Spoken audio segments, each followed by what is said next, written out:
आ गए, अब खिरक में पहुंच गए, गैया दोहने लग गए। एक लीला तो ऐसी वर्णन की है विलमंगल जी ने, देवोपि दोहन धिया वृषभम निरुंधन। बाबा बोले लाला चल आज तो एक गैया दोहवत सिखाई दे, आज को मुहूर्त बहुत अच्छा है। तो ठाकुर जी गए, लाला गैया के पामन में लोम ना बांध। तो ठाकुर जी इतने भोरे कि गैया के पाम बांधने चाहिए, सो बिजार के पाम बांध दिए। देवोपि, ये देव हैं, इनसे कुछ अज्ञात नहीं है। यह सर्वज्ञ सर्ववित देवोपि दोहन धिया वृषभम निरुंधन, बैल के वृषभ के नंदी के पांव बांध दिए। बाबा बोले रे लाला तेने बैल के नंदी के पांव बांध दिए, बिजार के पांव बांध दिए, रे गैया दुही जाए, बिजार थोड़ी धोए जाए।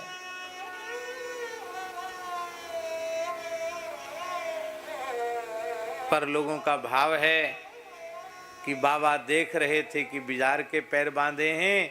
ठाकुर जी ने कहा बाबा ध्यान से देखो, ठाकुर जी के कर का प्रभाव कि आज बिजार भी गाय बन गया, दोहनी भर गई। इसको कहते प्रेम वैचित्री। क्या कहते हैं? प्रेम वैचित्री। इस लीला का पूरा भाव। बहुत प्यारा श्लोक है। राधा पुनातु जगदच्युत दत्त चित्ता, मंथान मा कलयति दधिरिक्त पात्रे, तस्यास्तनं स्तवक चंचल लोल दृष्टिर, देवोपि दोहन धिया वृषभम निरुंधन। श्री ठाकुर जी गैया चराने जा रहे हैं, तो जानबूझ के सांकरी खोर होके गए बरसाने कि वहीं वृषभानु बाबा का महल है और वहां किसी न किसी विधि से राधा रानी का दर्शन हो जाएगा, इसलिए गैया लेके वहीं से गए। और सखियों ने कहा श्याम सुंदर इसी मार्ग से आते होंगे, तो आप ऊपर की अटारी पे झरोखा के पास बड़ी खिड़की के पास आप वहीं विराजो। श्री किशोरी जी विराजी हैं। तब तक मैया आई, कीर्ति मैया आई। मैया बोली राधा लाडली, हाँ मैया, अरे देख अब तू नेक सयानी है रही है, बड़े गोप की बेटी है, दही मथवो नहीं आवेगो, माखन निकासवो नहीं आवेगो, तो तेरी सास ननद नाम धरेंगी मेरो, कैसी मैया ही या की, याने अपनी लाली कछू ना सिखायो। तो लाली अब नेक सयानी है रही है, बड़े घर में जाएगी, बहू बन के जावेगी, तो हमारो नाम धरेगी तुम्हारी मैया, या सो माखन निकासवो सीख लो। अच्छो मैया। अब ठाकुर जी निकले उसी समय। मैया जब तक माखन की दही की मटकी लेके आवे, माखन लेके आवे, तब दही लेके आवे, तब तक तो ठाकुर जी वहां से निकले। तो श्री जी का ध्यान ठाकुर जी की ओर चला गया और ठाकुर जी का ध्यान श्री जी की ओर चला गया। बस श्याम सुंदर का प्रियतम का रूप देखकर राधा रानी बेसुध हो गई, वो अपने आप को भूल गई। और इधर राधा रानी को देख करके ठाकुर जी भी रूप सुधा में ऐसे पग गए, डूब गए कि वो भी आत्मविस्मृत हो गए, वे भी अपने आप को भूल गए। अब मटकी रखी है, मथानी है, पर राधा रानी दही डालना भूल गई। क्यों दही डालना भूल गई? मन दही मथने में है ही नहीं, मन तो श्याम सुंदर के पास चला गया।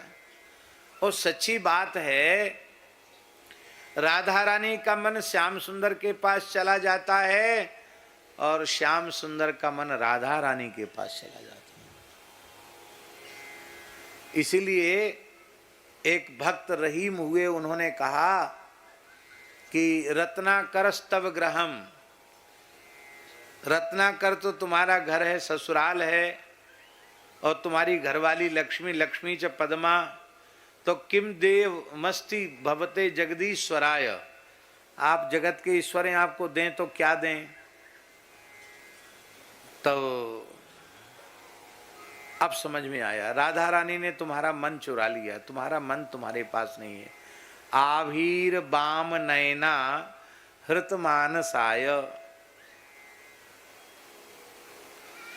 राधा रानी आपके मन की चोरी कर ली। तो हे यदुपते कृपया गृहाण, कृपा पूर्वक, आपके पास मन है नहीं और कुछ आपको जरूरत है नहीं, हमारा मन आप ले लो। बोलो भक्तवत्सल भगवान की। अब मन तो ठाकुर जी के पास है नहीं और श्री जी के पास भी नहीं। तो राधा पुनातु, अर्थ श्लोक का अर्थ है श्री राधा रानी पवित्र करें। किसको पवित्र करें? राधा पुनातु जगत, श्री राधा जगत पुनातु, श्री राधा रानी सारे संसार को पवित्र करें। कैसी राधा रानी? अच्युत दत्त चित्ता, अच्युत दत्त चित्ता श्री राधा जगत पुनातु, श्री कृष्ण को दे दिया है चित्त जिन्होंने, ऐसी श्री राधा जगत को पवित्र करें। एक अर्थ तो स्पष्ट है। दूसरा भाव क्या है? दूसरा भाव इसका ये है कि जिस भाग्यशाली जीव ने अपना चित्त भगवान को दे दिया है, वह खुद तो पवित्र हो ही जाता है, वो सारे जगत को पवित्र कर देता है। अच्युत दत्त चित्त व्यक्ति सारे जगत को पवित्र करता है, जिसने अपना चित्त भगवान के चरणों में समर्पित कर दिया है। अब मंथान मां कलयती दधिरिक्त पात्रे, दहीदार वो तो भूली गई और मथानी चलाए हुए लगी, तो खड़र खड़र की आवाज है वे लगी, न तो पानी और न दही।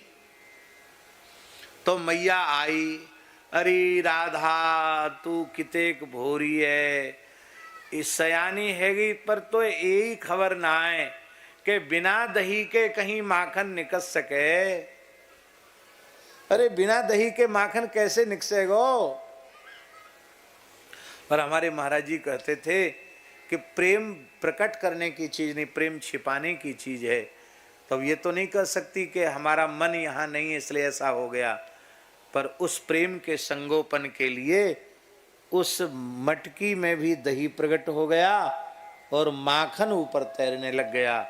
तब मैया, अरे लाली मैं मोए आवाज तो ऐसी कान में पड़ी कि जैसे खाली मटकी में तू मथानी घुमाई रही होए, और अरे यहाँ में तो बहुत माखन निकस आयो, मैं तो बूढ़ी है गई, पर इतने जल्दी माखन तो मैं ना निकास पाऊं, तेने इतने जल्दी कैसे निकासती हो। राधा पुनातु जगदच्युत दत्त चित्ता, मंथान मां कलयते दधिरिक्त पात्रे, तस्यास्तनम स्तवक चंचल लोल दृष्टिर। मंथन क्रिया हो रही है और उस समय श्री जी के रूप सौंदर्य का ऐसा जादू श्याम सुंदर के ऊपर पड़ा कि वो उसी धुन में मस्त हैं। गैया चरा के तो लौट आए हैं, पर बाबा ने हाथ में दुलाला गैया की धार काढ़, तो गैया के पांव बांधवे के बजाय वृषभ के पैर बांध दिए। देवोपि दोहन धिया वृषभम